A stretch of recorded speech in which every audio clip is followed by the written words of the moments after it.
ਵਾਹਿਗੁਰੂ।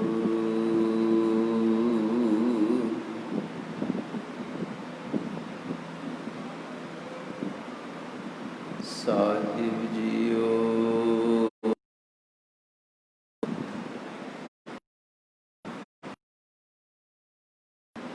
ਇੱਕ ਓੰਕਾਰ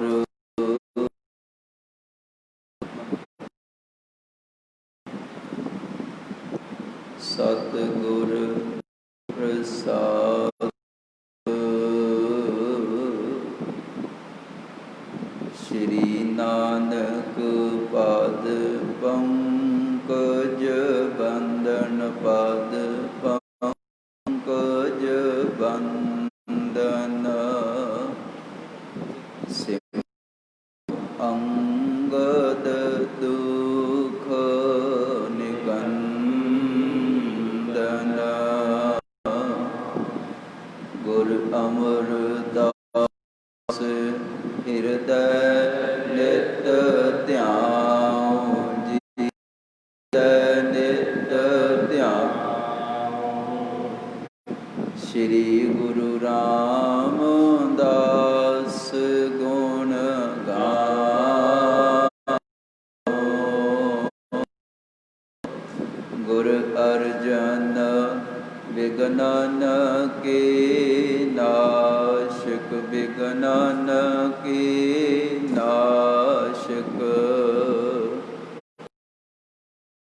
ਹਰ ਗੋਬਿੰਦ ਸੁਮਤ ਪ੍ਰਕਾਸ਼ਕ। ਸ਼੍ਰੀ ਹਰਿ ਨਮੋ ਕਰ ਜੋਰੀ ਨਮੋ ਕਰ ਜੋਰੀ। ਹਰਿ ਕ੍ਰਿਸ਼ਨ ਮਨਾਉ ਬਹੋਰੀ। ਗੁਰ ਤੇਗ ਬਹਾਦਰ ਪਰਮ ਕਿਰਪਾ ਜੀ ਪਰਮ ਕਿਰਪਾ। ਸ਼੍ਰੀ ਗੁਰੂ ਸਿੰਘ ਵਿਸਾਰ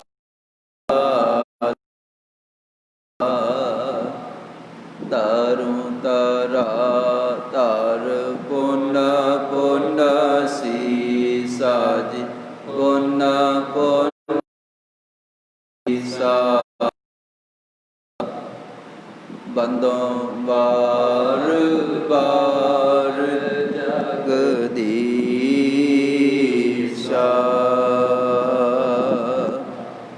ਜਿਸ ਮੈਂ ਹੈ ਅੰਮ੍ਰਿਤ ਗਿਆਨ ਹੈ ਮਾਨਕ ਭਗਤ ਬੈਰਾਗ।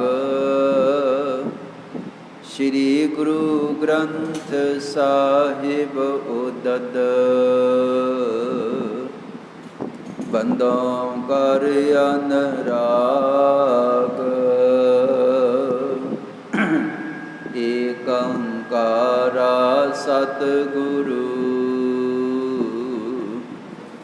ਤਿਹ ਪ੍ਰਸਾਦ ਸਚ ਹੋਏ।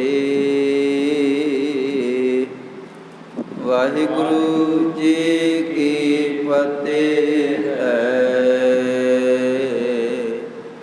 ਵਿਘਨ ਵਿਨਾਸ਼ਨ ਸੋਏ। ਵਾਹਿਗੁਰੂ ਜੀ ਕੀ ਫਤਿਹ ਹੈ। ਵਿਘਨ ਵਿਨਾਸ਼ਨ ਸੋਏ। ਵਾਹਿਗੁਰੂ ਜੀ ਸਤਿਗੁਰ ਵਿਖੇ ਲੀਨ ਹੋਏ ਗਇਓ। ਹੁਣ ਪਾਪ ਕਿਤੇ ਪਹੁੰਚਤ ਭਇਓ। ਆਸਾ ਬਾਜ ਗਾਇਓ ਕੀਨਾ ਆਰ ਬ੍ਰਹਮ ਸਿੱਧੀ ਸੁਖ ਜੀਨਾ। ਵਾਹਿਗੁਰੂ ਜੀ ਕਾ ਖਾਲਸਾ ਵਾਹਿਗੁਰੂ ਜੀ ਕੀ ਫਤਿਹ।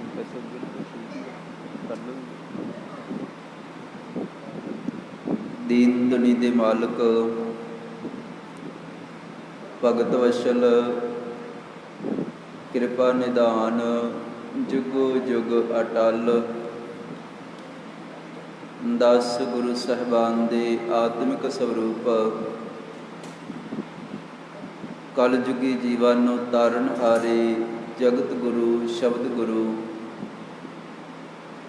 ਧੰਨ ਧੰਨ ਸਾਹਿਬ ਸ੍ਰੀ ਗੁਰੂ ਗ੍ਰੰਥ ਸਾਹਿਬ ਜੀ, ਤਿਨਾਂ ਦੀ ਮੁਕੱਦਸ ਪਵਿੱਤਰ ਹਜ਼ੂਰੀ ਅੰਦਰ ਸ਼ਾਮ ਦੇ ਵੇਲੇ ਦੇ ਦੀਵਾਨ ਪੰਚਮ ਪਾਤਸ਼ਾਹ ਸ੍ਰੀ ਗੁਰੂ ਅਰਜਨ ਦੇਵ ਜੀ ਔਰ ਛੇਵੇਂ ਪਾਤਸ਼ਾਹ ਸਾਹਿਬ ਸ੍ਰੀ ਗੁਰੂ ਹਰਗੋਬਿੰਦ ਸਾਹਿਬ ਜੀ ਦੇ ਪਾਵਨ ਅਸਥਾਨ ਗੁਰਦੁਆਰਾ ਸ੍ਰੀ ਛੇਹਰਟਾ ਸਾਹਿਬ ਜੀ ਵਿਖੇ ਆਰੰਭ ਹੋਏ ਹਨ। ਬੇਅੰਤ ਸੰਗਤਾਂ ਸਤਿਗੁਰਾਂ ਦੇ ਚਰਨਾਂ ਦੇ ਵਿੱਚ ਬੈਠ ਕੇ ਪਾਤਸ਼ਾਹ ਜੀ ਦੇ ਦਰਸ਼ਨ ਦੀਦਾਰੇ ਔਰ ਗੁਰ ਇਤਿਹਾਸ ਵਿਚਾਰਾਂ ਸਰਵਣ ਕਰਨ ਵਾਸਤੇ ਹਾਜ਼ਰ ਹੋਈਆਂ ਹਨ। ਬਹੁਤ ਸਾਰੇ ਗੁਰਮੁਖ ਪਿਆਰੇ ਗੁਰੂ ਘਰ ਦੇ ਵਿੱਚ ਵੱਖ-ਵੱਖ ਤਰ੍ਹਾਂ ਦੀਆਂ ਸੇਵਾਵਾਂ ਦੇ ਵਿੱਚ ਹਾਜ਼ਰੀਆਂ ਭਰ ਰਹੇ ਹਨ। ਬੇਅੰਤ ਸੰਗਤ ਸਤਿਗੁਰਾਂ ਦੇ ਦੂਰ ਨੇੜੇ ਤੋਂ ਆ ਕਰਕੇ ਦਰਸ਼ਨ ਦੀਦਾਰੇ ਕਰ ਰਹੀ ਹੈ। ਸਤਿਗੁਰੂ ਜੀ ਸਭਨਾਂ ਦੀ ਸੇਵਾ, ਹਾਜ਼ਰੀ, ਅਰਦਾਸ, ਯਾਤਰਾ ਸਫਲੀ ਕਰਨ। ਆਓ ਸ਼ਾਮ ਦੇ ਵੇਲੇ ਦੀ ਕਥਾ ਵਿਚਾਰ ਦਾ ਸਮਾਂ ਹੋਇਆ ਹੈ। ਲੜੀਵਾਰ ਇਤਿਹਾਸਕ ਵਿਚਾਰ ਦੇ ਨਾਲ ਜੁੜਦੇ ਹਾਂ। ਛੇਵੇਂ ਪਾਤਸ਼ਾਹ ਜੀ ਦੇ ਪਾਵਨ ਅਸਥਾਨ 'ਤੇ ਬੈਠੇ ਹਾਂ ਔਰ ਸਤਿਗੁਰਾਂ ਦਾ ਹੀ ਇਤਿਹਾਸ ਲੜੀਵਾਰ ਚੱਲ ਰਿਹਾ ਹੈ। ਗਰੀਬ ਨਿਵਾਜ ਪਾਤਸ਼ਾਹ ਜੀ ਸ੍ਰੀ ਕਰਤਾਰਪੁਰ ਸਾਹਿਬ ਜੀ ਦੀ ਧਰਤੀ 'ਤੇ ਲੰਮਾ ਸਮਾਂ ਰੁਕੇ ਹਨ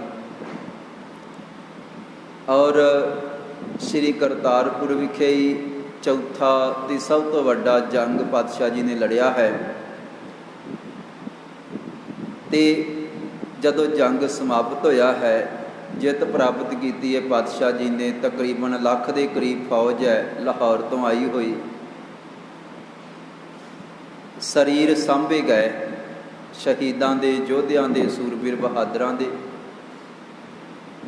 ਉਸ ਵੇਲੇ ਧੰਨ ਗੁਰੂ ਨਾਨਕ ਸਾਹਿਬ ਜੀ ਦਾ ਇੱਕ ਸੇਵਕ ਹੈ ਬੰਦਗੀ ਵਾਲਾ, ਜਿਹਨੇ ਸਤਿਗੁਰੂ ਧੰਨ ਗੁਰੂ ਨਾਨਕ ਸਾਹਿਬ ਜੀ ਦੇ ਦਰਸ਼ਨ ਦੀਦਾਰੇ ਵੀ ਕੀਤੇ ਸਨ। ਸਤਿਕਾਰਯੋਗ ਬਾਬਾ ਬੁੱਢਣ ਸ਼ਾਹ, ਜਿਹੜਾ ਸਹਿਬ ਪਾਤਸ਼ਾਹ ਧੰਨ ਗੁਰੂ ਨਾਨਕ ਸਾਹਿਬ ਜੀ ਦੇ ਵੇਲੇ ਪਾਤਸ਼ਾਹ ਜੀ ਨੇ ਬਚਨ ਕੀਤਾ ਸੀ। ਕਹਿਣ ਲੱਗੇ, ਹੇ ਬੁੱਢਣ ਸ਼ਾਹ, ਤੈਨੂੰ ਅਸੀਂ ਛੇਵੇਂ ਸਰੀਰ ਦੇ ਵਿੱਚ ਜਦੋਂ ਹੋਵਾਂਗੇ ਉਦੋਂ ਦਰਸ਼ਨ ਦੀਦਾਰ ਦੇਣ ਵਾਸਤੇ ਆਵਾਂਗੇ, ਤੇ ਛੇਵੇਂ ਸਰੀਰ ਦੇ ਵਿੱਚ ਜਦੋਂ ਅਸੀਂ ਆਵਾਂਗੇ ਉਦੋਂ ਤੇਰਾ ਜਿਹੜਾ ਪੰਜ ਭੌਤਿਕ ਸਰੀਰ ਤੋਂ ਤੈਨੂੰ ਮੁਕਤੀ ਮਿਲੇਗੀ। ਤੂੰ ਇਹ ਸਰੀਰ ਛੱਡੇਗਾ ਔਰ ਪ੍ਰਮਾਤਮਾ ਦੇ ਹੋ ਜਾਏਗਾ।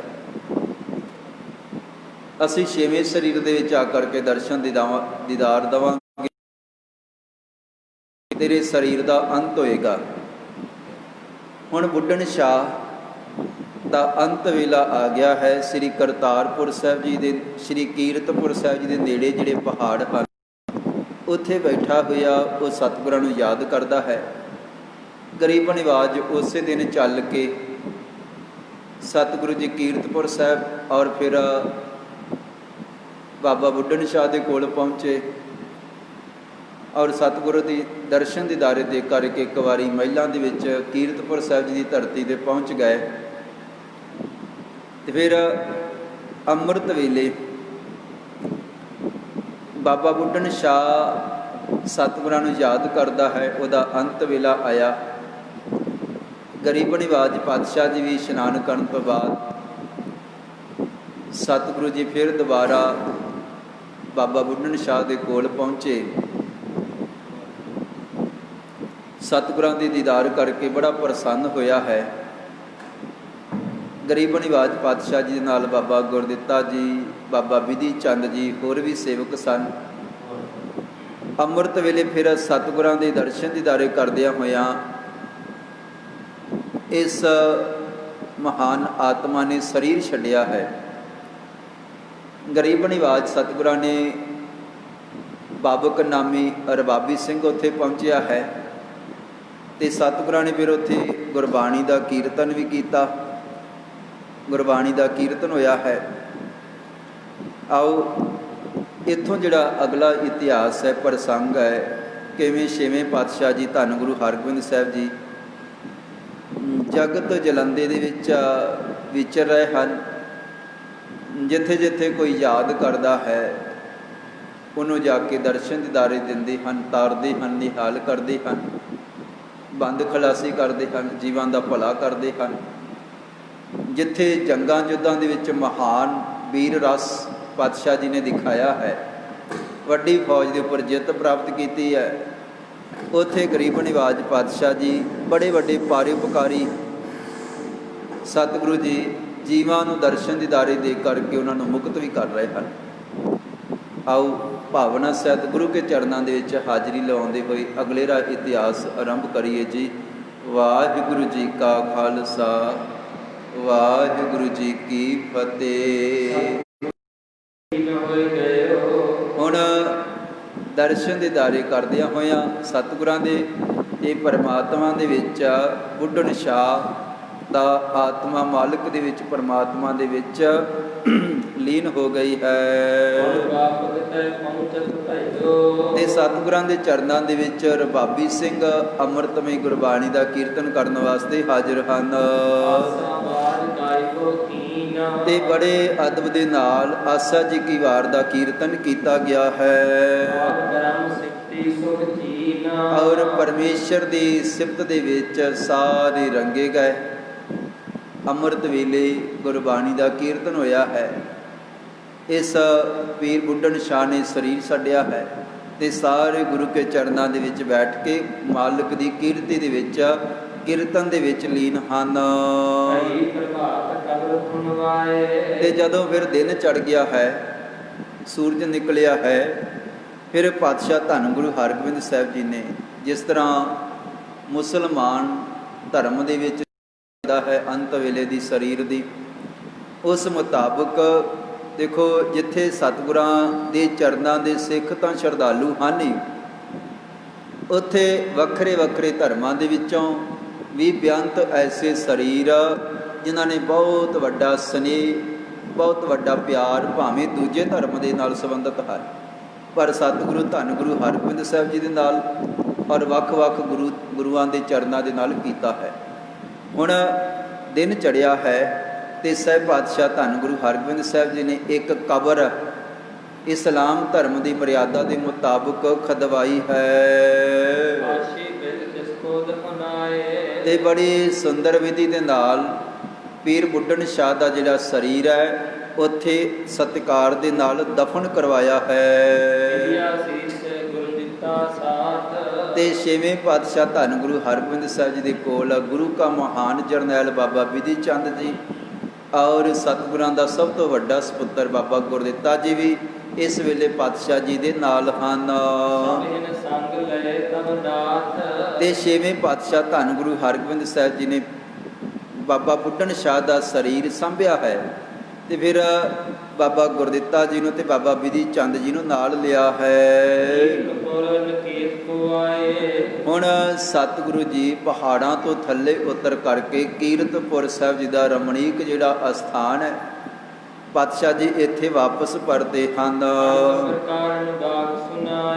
ਤੇ ਬੇਅੰਤ ਸੰਗਤ ਵੱਡੀ ਗਿਣਤੀ ਦੇ ਵਿੱਚ ਗੁਰੂ ਕੇ ਚਰਨਾਂ ਦੇ ਵਿੱਚ ਹਾਜ਼ਰ ਹੋਈ ਹੈ। ਦਿਨ ਚੜ੍ਹਿਆ ਹੈ,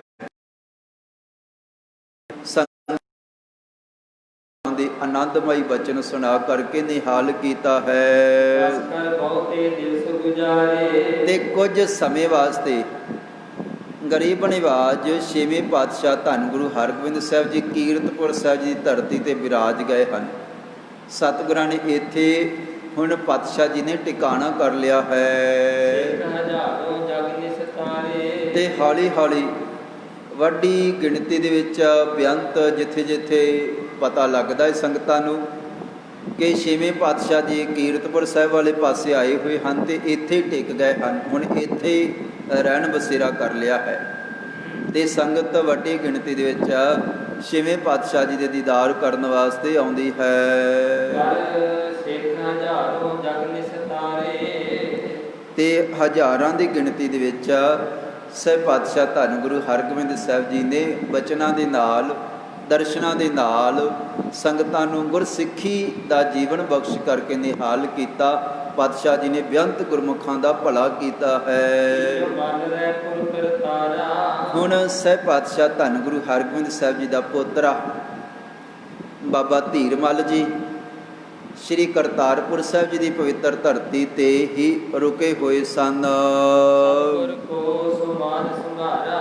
ਔਰ ਉਹਨੇ ਮਨ ਦੇ ਵਿੱਚ ਮਨਸ਼ਾ ਗਲਤ ਹੈ, ਮਨ ਦੇ ਵਿੱਚ ਭਾਵਨਾ ਗਲਤ ਹੈ। ਜਿੱਥੇ ਬੇਅੰਤ ਗੁਰੂ ਕੇ ਸੇਵਕ ਸਪੁੱਤਰ ਬੜੀ ਭਾਵਨਾ ਦੇ ਨਾਲ ਗੁਰੂ ਕੇ ਚਰਨਾਂ ਦੇ ਵਿੱਚ ਰਹਿੰਦੇ ਹਨ, ਉੱਥੇ ਕਦੇ ਕਦੇ ਆਪਾਂ ਪਿਛਲੇ ਦੀਵਾਨਾਂ ਦੇ ਵਿੱਚ ਵੀ ਸਰਵਣ ਕੀਤਾ ਹੈ ਕਿ ਕੋਈ ਨਾ ਕੋਈ ਆਪਣੀ ਮੱਤ ਦੇ ਪਿੱਛੇ ਵੀ ਚੱਲਣ ਵਾਲਾ ਰਿਹਾ ਹੈ ਹਮੇਸ਼ਾ ਹੀ।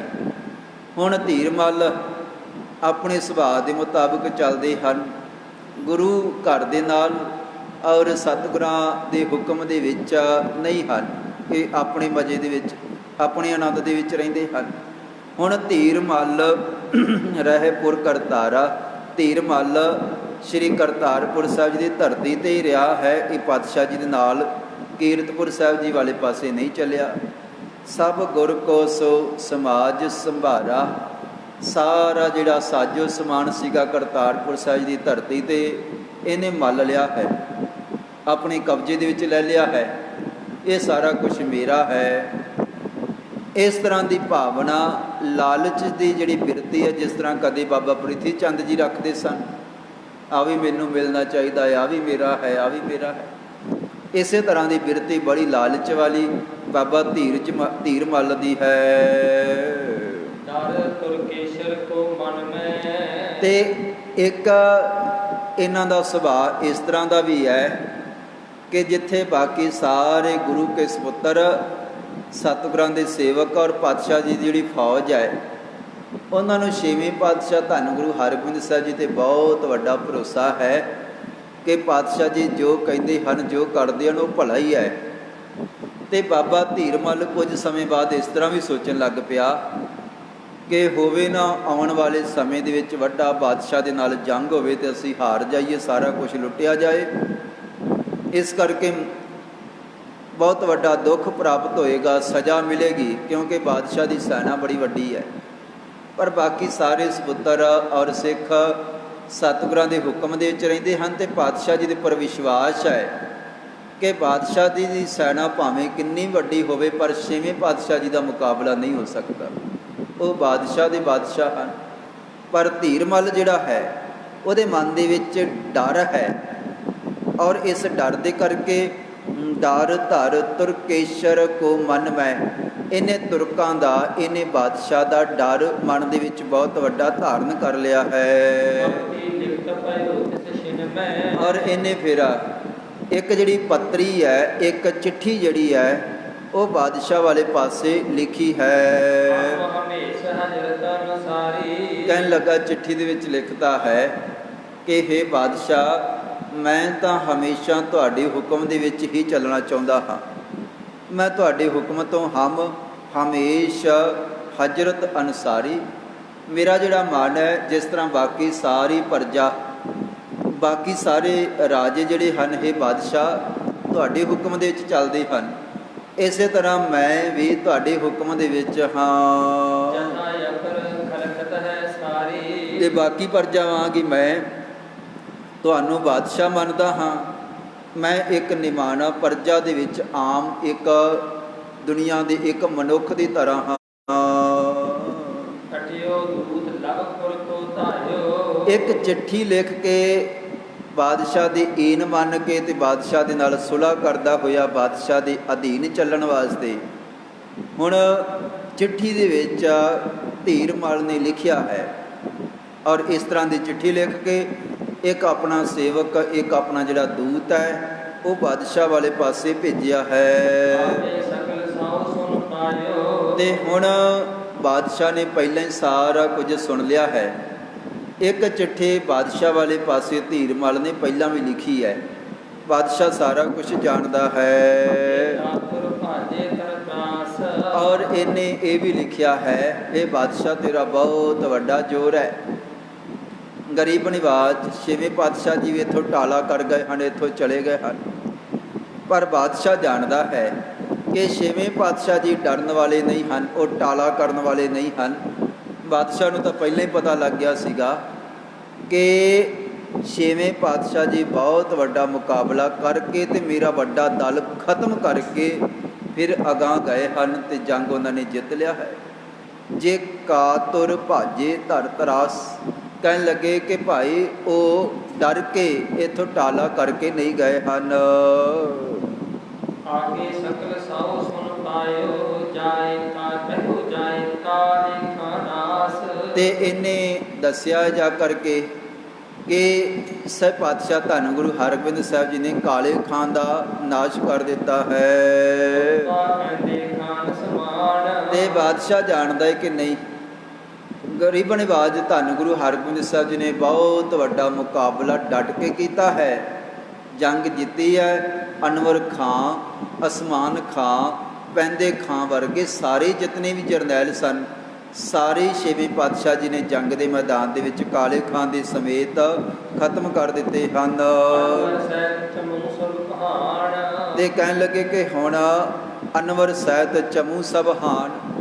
ਛੇਵੇਂ ਪਾਤਸ਼ਾਹ ਜੀ ਨੇ ਤਾਂ ਅਨਵਰ ਖਾਂ, ਜਿਹੜਾ ਬਹੁਤ ਵੱਡਾ ਦਿਮਾਗੀ ਤੌਰ 'ਤੇ ਬੜਾ ਤੇਜ਼ ਸੀਗਾ, ਸਲਾਹਕਾਰ ਸੀਗਾ, ਔਰ ਇਹਦੇ ਸਮੇਤ ਕੋਈ ਇੱਕ ਵੀ ਜਰਨੈਲ ਜਿਉਂਦਾ ਹੋਇਆ ਨਹੀਂ ਛੱਡਿਆ ਹੈ।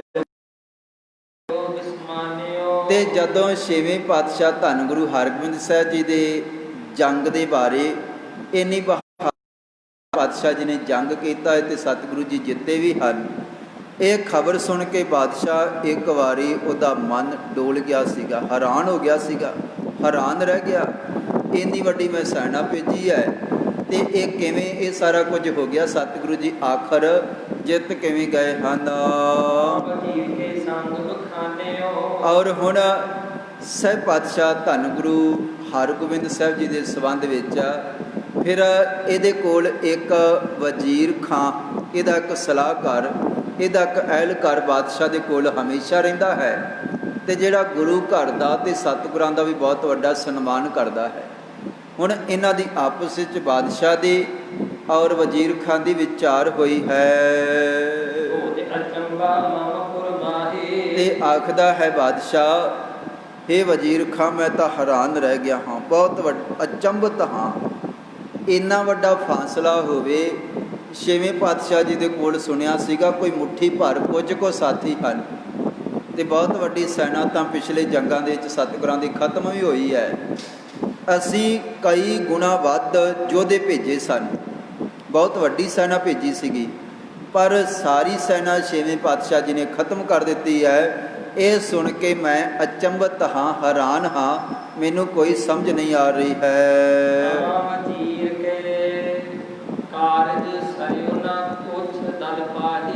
ਤੇ ਕਹਿਣ ਲੱਗੇ ਕਿ ਹੁਣ ਸਹਿਬ ਪਾਤਸ਼ਾਹ ਧੰਨ ਗੁਰੂ ਹਰਗੋਬਿੰਦ ਸਾਹਿਬ ਜੀ ਦੇ ਉੱਪਰ ਏਡੀ ਵੱਡੀ ਸੈਨਾ ਨੇ ਚੜ੍ਹਾਈ ਕੀਤੀ ਔਰ ਇੰਨੀ ਤਗੜੀ ਸੈਨਾ ਕਾਲੇ ਖਾਨ ਲੈ ਕਰਕੇ ਗਿਆ, ਪਰ ਭੋਰਾ ਵੀ ਥੋੜ੍ਹਾ ਵੀ ਜਿਹੜਾ ਕਾਰਜ ਹੈ ਸਾਡਾ ਬਣਿਆ ਨਹੀਂ ਹੈ। 4 ਵਾਰੀ ਸੈਨਾ ਸਤਿਗੁਰਾਂ ਦੇ ਉੱਪਰ ਚੜ੍ਹਾਈ ਕਰਕੇ ਗਈ ਹੈ ਤੇ ਚਾਰੇ ਵਾਰ ਕਰਾਰੀ ਹਾਰ ਖਾ ਕੇ ਵਾਪਸ ਪਰਤੇ ਹਨ। ਇੱਕ ਵਾਰੀ ਵੀ ਕੋਈ ਜਿੱਤ ਨਹੀਂ ਪ੍ਰਾਪਤ ਕੀਤੀ, ਇੱਕ ਵਾਰੀ ਵੀ ਪਾਤਸ਼ਾਹ ਜੀ ਦਾ ਵੱਡਾ ਨੁਕਸਾਨ ਨਹੀਂ ਹੋਇਆ ਹੈ। ਕਹਿਣ ਲੱਗਾ, ਹੇ ਵਜ਼ੀਰ ਖਾਂ, ਇਸ ਵਾਰੀ ਤਾਂ ਕੋਈ ਕਸਰ ਨਹੀਂ ਸੀਗੀ।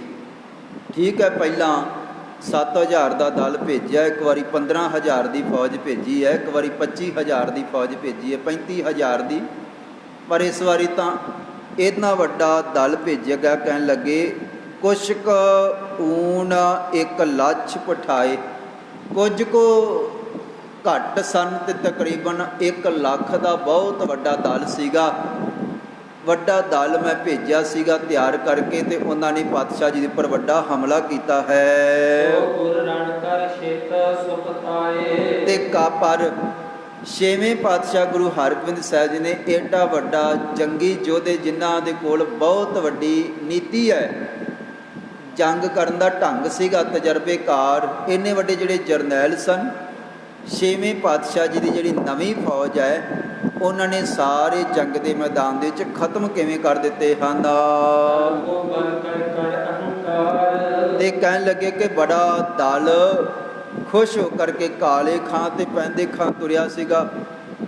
ਦਲ ਕੋ ਬਲ ਕੋ ਕਰ ਹਕਾਰ, ਕਹਿਣ ਲੱਗੇ ਵੱਡਾ ਦਲ ਲੈ ਕੇ ਗਏ ਸਨ ਤੇ ਬੜੇ ਮਾਣ ਦੇ ਵਿੱਚ ਤੇ ਬੜੇ ਉੱਚੇ ਹੋ ਕਰਕੇ ਆਖਦੇ ਸਨ ਕਿ ਅਸੀਂ ਛੇਵੇਂ ਪਾਤਸ਼ਾਹ ਜੀ ਨੂੰ ਜੰਗ ਦੇ ਮੈਦਾਨ ਦੇ ਵਿੱਚ ਏਡੀ ਤਗੜੀ ਸਾਡੇ ਕੋਲ ਸੈਨਾ ਹੈ, ਅਸੀਂ ਤਾਂ ਹੱਥੋਂ ਹੱਥੀ ਜਾ ਕਰਕੇ ਪਾਤਸ਼ਾਹ ਜੀ ਨੂੰ ਇਸ ਤਰ੍ਹਾਂ ਹੀ ਪਕੜ ਕੇ ਬੰਨ੍ਹ ਕੇ ਤੇ ਹੱਥ ਕੜੀਆਂ ਲਾ ਕਰਕੇ ਤੇ ਇੱਥੇ ਬਾਦਸ਼ਾਹ ਤੁਹਾਡੇ ਅੱਗੇ ਪੇਸ਼ ਕਰ ਦੇਣਾ ਹੈ। ਇੰਨਾ ਵੱਡਾ ਦਲ ਤੇ ਇੰਨੀਆਂ ਵੱਡੀਆਂ ਗੱਲਾਂ ਕਰਕੇ ਇੱਥੋਂ ਮੈਂ ਤੋਰਿਆ ਤੇ ਕਾਲੇ ਖਾਂ ਗਿਆ ਸੀਗਾ। ਤੇ ਪਰ ਛੇਵੇਂ ਪਾਤਸ਼ਾਹ ਧੰਨ ਗੁਰੂ ਹਰਗੋਬਿੰਦ ਸਾਹਿਬ ਜੀ ਦੇ ਕੋਲ ਜਾ ਕਰਕੇ ਜਿੱਤ ਨਹੀਂ ਸਕੇ। ਸਾਰਾ ਜਿਹੜਾ ਦਲ ਹੈ ਝੱਟ ਹੀ ਹਾਰ ਗਿਆ ਹੈ। ਹੁਣ ਬਾਦਸ਼ਾਹ ਦੀ ਗੱਲ ਸੁਣ ਕਰਕੇ, ਕਿਉਂਕਿ ਵਜ਼ੀਰ ਖਾਂ ਪਹਿਲਾਂ ਵੀ ਬੜੀ ਵਾਰ ਬਾਦਸ਼ਾਹ ਨੂੰ ਸਮਝਾਇਆ ਹੈ ਕਿ ਬਾਦਸ਼ਾਹ ਗੁਰੂ ਘਰ ਦੇ ਨਾਲ ਮੱਥਾ ਲਾਉਣਾ ਸ਼ੋਭਦਾ ਨਹੀਂ ਹੈ, ਚੰਗਾ ਨਹੀਂ ਲੱਗਦਾ। ਜਦੋਂ ਜਦੋਂ ਵੀ ਜਿੰਨੇ ਮੱਥਾ ਲਾਇਆ ਹੈ ਉਹਨੂੰ ਵੱਡੀ ਹਾਨੀ ਹੋਈ ਹੈ। ਪਰ ਬਾਦਸ਼ਾਹ ਨੇ ਵਜ਼ੀਰ ਖਾਨ ਦੀ ਗੱਲ ਪਹਿਲਾਂ ਵੀ ਨਹੀਂ ਮੰਨੀ ਤੇ ਹੁਣ ਫਿਰ ਵਜ਼ੀਰ ਖਾਨ ਨੇ ਬਾਦਸ਼ਾਹ ਨੂੰ ਫਿਰ ਇਸ ਤਰ੍ਹਾਂ ਅੱਗੋਂ ਸਲਾਹ ਦਿੱਤੀ ਹੈ। ਤੇ ਜਿਹੜਾ ਬਾਦਸ਼ਾਹ ਦਾ ਮਨ ਹੈ ਉਸ ਵੇਲੇ ਤਗੜੀ ਹਾਰ ਖਾ ਕਰਕੇ ਡੋਲਿਆ ਹੋਇਆ ਹੈ। ਤੇ ਵਜ਼ੀਰ ਖਾਨ ਸਮਝਾਉਂਦਾ ਹੈ, ਹੇ ਬਾਦਸ਼ਾਹ ਮੈਂ ਬੜੀ ਵਾਰ ਤੈਨੂੰ ਪਹਿਲਾਂ ਵੀ ਸਮਝਾਇਆ ਹੈ, ਤੁਹਾਡੇ ਜਿਹੜੇ ਪਹਿਲਾਂ ਵੱਡੇ ਬਾਦਸ਼ਾਹ ਹੋਏ ਹਨ ਉਹਨਾਂ ਨੇ ਵੀ ਗੁਰੂ ਘਰ ਦੇ ਨਾਲ ਕਦੇ ਮੱਥਾ ਲਾਇਆ ਸੀਗਾ, ਪਰ ਬਾਅਦ ਦੇ ਵਿੱਚ ਉਹਨਾਂ ਨੂੰ ਵੀ ਝੁਕਣਾ ਹੀ ਪਿਆ ਹੈ ਸਤਿਗੁਰਾਂ ਦੇ ਅੱਗੇ। ਗੁਰੂ ਨਾਨਕ ਸਾਹਿਬ ਜੀ ਦੇ ਘਰ ਦੇ ਅੱਗੇ ਜਿੰਨੇ ਵੀ ਮੱਥਾ ਲਾਇਆ ਤੁਹਾਡੇ ਵਡੇਰੇ ਜਿਹੜੇ ਬਾਦਸ਼ਾਹ ਹੋਏ ਹਨ, ਜੇ ਉਹਨਾਂ ਨੇ ਮੱਥਾ ਲਾਇਆ ਤੇ ਬਾਅਦ ਵਿੱਚ ਇਹਨ ਵੀ ਮੰਨ ਲਈ, ਸਤਿਗੁਰਾਂ ਦੇ ਚਰਨਾਂ ਦੇ ਵਿੱਚ ਨਮਸਕਾਰ ਕਰਕੇ ਸ਼ਰਧਾਲੂ ਵੀ ਬਾਅਦ ਵਿੱਚ ਬਣੇ ਸਨ। ਇਹ ਇਤਿਹਾਸ ਗਵਾਹ ਹੈ। ਫਤਿਹ ਸ਼ਾਹੋ ਜਿਮ ਵੱਡੇ ਤੁਮਾਰੇ, ਹੇ ਬਾਦਸ਼ਾਹ ਜਿਹੜੇ ਤੁਹਾਡੇ ਪਹਿਲਾਂ ਵੱਡੇ ਬਾਦਸ਼ਾਹ ਹੋਏ ਹਨ, ਉਹਨਾਂ ਨੇ ਬਾਅਦ ਵਿੱਚ ਝੁਕ ਕੇ ਪਾਤਸ਼ਾਹ ਜੀ ਨੂੰ ਸਿਜਦਾ ਕੀਤਾ ਹੈ, ਈਨ ਮੰਨੀ ਹੈ, ਨਿਮਰਤਾ ਧਾਰਨ ਕੀਤੀ ਹੈ, ਸਤਿਗੁਰਾਂ ਦੇ ਸਾਹਮਣੇ ਗੁਰੂ ਘਰ ਉੱਚਾ ਹੈ। ਤੇ ਜਿਹੜਾ ਫਿਰ ਸਤਿਗੁਰਾਂ ਦੇ ਅੱਗੇ ਝੁਕਿਆ ਹੈ, ਜਿਨ੍ਹਾਂ ਨੇ ਗੁਰੂ ਨਾਨਕ ਸਾਹਿਬ ਜੀ ਦੇ ਘਰ ਨੂੰ ਸਿਜਦਾ ਕੀਤਾ ਹੈ, ਨਮਸਕਾਰ ਕੀਤੀ ਹੈ, ਕਰ ਪ੍ਰਸੰਨ ਬਰ ਸਭ ਨੇ ਪਾਏ। ਉਹਨਾਂ ਨੇ ਫਿਰ ਖੁਸ਼ ਹੋ ਕੇ ਜੋ ਉਹਨਾਂ ਦੇ ਮਨ ਦੀਆਂ ਭਾਵਨਾ ਸੀਗੀਆਂ ਉਹ ਸਾਰੀਆਂ ਪ੍ਰਾਪਤ ਕੀਤੀਆਂ ਹਨ। ਸਕਲ ਸਮਾਜ ਲਏ ਮਨ ਭਾਵ, ਜੋ ਉਹ ਚਾਹੁੰਦੇ ਸਨ, ਜਿਸ ਤਰ੍ਹਾਂ ਦੀ ਉਹਨਾਂ ਦੀ ਭਾਵਨਾ ਸੀਗੀ, ਜਿਹੜਾ ਇਲਾਕਾ ਜਿਤਨਾ ਚਾਹੁੰਦੇ ਸਨ, ਜਾਂ ਜੋ ਉਹਨਾਂ ਦੇ ਮਨ ਦੀ ਇੱਛਾ ਸੀਗੀ, ਗੁਰੂ ਘਰ ਦੇ ਵਿੱਚ ਝੁਕਣ ਕਰਕੇ ਔਰ ਗੁਰੂ ਘਰ ਦਾ ਸਤਿਕਾਰ ਕਰਨ ਕਰਕੇ ਬਾਅਦ ਦੇ ਵਿੱਚ ਸਾਰਾ ਕੁਝ ਉਹਨਾਂ ਨੇ ਪ੍ਰਾਪਤ ਕਰ ਲਿਆ ਸੀਗਾ। ਸ੍ਰੀ ਨਾਨਕ ਸੰਗ ਬਾਬਰ ਮੇਲਾ, ਤੇ ਕਹਿਣ ਲੱਗੇ ਸਾਡਾ ਵੱਡਾ ਬਾਬਰ ਜਿਹੜਾ ਬਾਦਸ਼ਾਹ ਹੋਇਆ ਹੈ, ਕਹਿਣ ਲੱਗੇ ਸ਼ਹਿ ਪਾਤਸ਼ਾਹ ਧੰਨ ਗੁਰੂ ਨਾਨਕ ਸਾਹਿਬ ਜੀ ਦੇ ਨਾਲ ਉਹਦਾ ਬਹੁਤ ਵੱਡਾ ਜਦੋਂ ਇੱਕ ਵਾਰੀ ਮੇਲ ਹੋਇਆ ਹੈ। ਤੇ ਪਹਿਲਾਂ ਭਾਵੇਂ ਇੱਕ ਵਾਰੀ ਬਖੇੜਾ ਵੀ ਪੈਦਾ ਹੋਇਆ, ਗੁਰੂ ਨਾਨਕ ਸਾਹਿਬ ਜੀ ਨੂੰ ਬਾਬਰ ਨੇ ਇੱਕ ਵਾਰੀ ਜੇਲ੍ਹ ਦੇ ਵਿੱਚ ਬੰਦ ਵੀ ਕਰ ਦਿੱਤਾ, ਪਰ ਬਾਅਦ ਵਿੱਚ ਗੁਰੂ ਨਾਨਕ ਸਾਹਿਬ ਜੀ ਦੇ ਚਰਨਾਂ 'ਤੇ ਝੁਕ ਕੇ ਤੇ ਪਾਤਸ਼ਾਹ ਜੀ ਨੂੰ ਫਿਰ ਜੇਲ੍ਹ ਦੇ ਵਿੱਚੋਂ ਰਿਹਾ ਕੀਤਾ ਤੇ ਮੁਆਫੀ ਮੰਗੀ ਸੀਗੀ। ਕਹਿਣ ਲੱਗੇ ਜਦੋਂ ਬਾਬਰ ਝੁਕਿਆ ਤੇ ਸ਼੍ਰੀ ਨਾਨਕ ਸੰਗ ਬਾਬਰ ਮੇਲਾ, ਰਾਜ ਤੇਜ ਬਰ ਲੀਨ ਸੁਹੇਲਾ, ਫਿਰ ਬਹੁਤ ਵੱਡਾ ਰਾਜ ਪ੍ਰਾਪਤ ਹੋਇਆ, ਬਾਦਸ਼ਾਹਤ ਬਾਬਰ ਨੇ ਕੀਤੀ ਹੈ। ਇਹ ਗੁਰੂ ਨਾਨਕ ਸਾਹਿਬ ਜੀ ਦੇ ਚਰਨਾਂ ਦੇ ਵਿੱਚ ਝੁਕਣ ਦਾ ਹੀ ਨਤੀਜਾ ਸੀਗਾ।